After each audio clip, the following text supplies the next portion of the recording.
Ecclésiastique chapitre 38. Honore le médecin de ses honoraires à cause de la nécessité de recourir à lui, parce que le Seigneur aussi l'a créé. Car la guérison vient du Très-Haut et celui qui l'opère recevra les présents du roi. La science du médecin relèvera sa tête et devant les grands il sera respecté. Le Seigneur a créé les médicaments qui sortent de la terre et un homme sensé n'aura point de répugnance contre eux.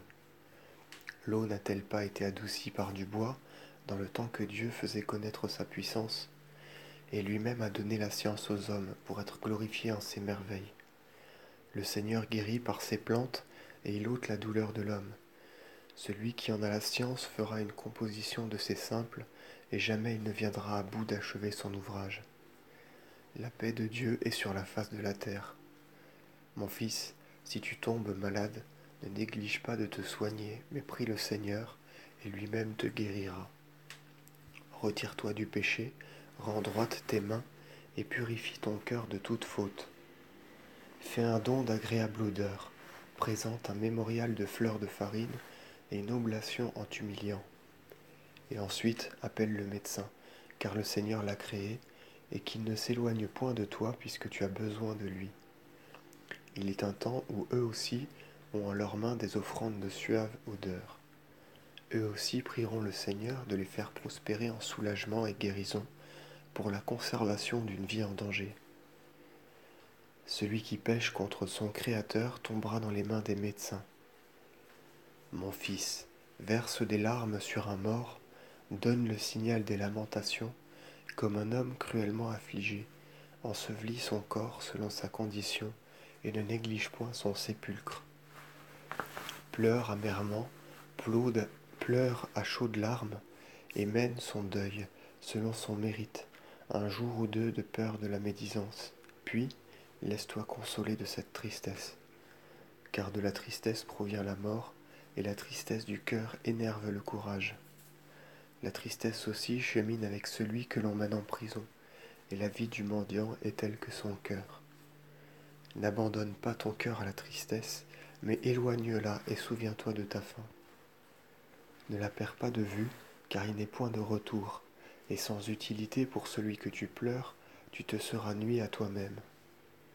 N'oublie pas la loi qu'il a subie, elle est la même pour toi. Hier c'était moi, c'est toi aujourd'hui. Fais reposer le souvenir du mort en son repos, et console-toi sur lui de la séparation de son âme. La sagesse du docteur lui vient à ses heures de repos. En rendant moindres ses distractions, on devient sage. Celui qui mène la charrue, qui se glorifie de tenir l'aiguillon, poussant et retournant les bœufs au labourage, et qui ne s'entretient qu'avec les fils des taureaux, comment deviendra-t-il sage? Il appliquera son cœur à tracer des sillons, et ses veilles seront pour la nourriture de ses vaches.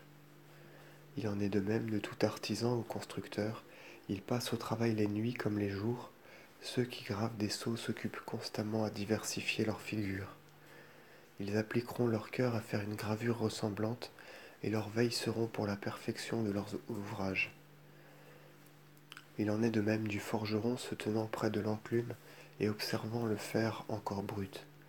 La valeur du feu desséchera ses chairs, et il s'évertuera à la chaleur de sa fournaise. Le bruit du marteau exercera son oreille, et ses yeux seront fixés sur le modèle de son ouvrage. Il appliquera son cœur à la perfection de ses travaux, et ses veilles seront consacrées à les orner. Il en est de même du potier, assis à sa besogne, avec ses pieds il fait tourner la roue. Il est toujours en souci pour ses vases, et il en fait un grand nombre. Il moulera l'argile à la main, il l'assouplira en la foulant aux pieds. Il appliquera son cœur à la vernir, et ses veilles seront consacrées à nettoyer sa fournaise. Tous ceux-là ont mis leur confiance en l'adresse de leurs mains, et chacun d'eux est expert en son art. Sans eux, une ville ne serait point habitée. Ils n'y seront point comme passagers, ils ne la quitteront pas, mais ils ne seront pas haut placés dans l'Église. Ils ne siégeront pas sur la chaise du juge, ils ne concevront pas les motifs du jugement, ils seront incapables de déployer au grand jour la jurisprudence et l'équité. On ne les trouvera pas occupés aux paraboles, mais ils affermiront l'ordre en s'occupant des choses du siècle. Leur prière se fera en travaillant à leur art, auquel ils appliqueront leur âme en pensant à la loi du Très-Haut.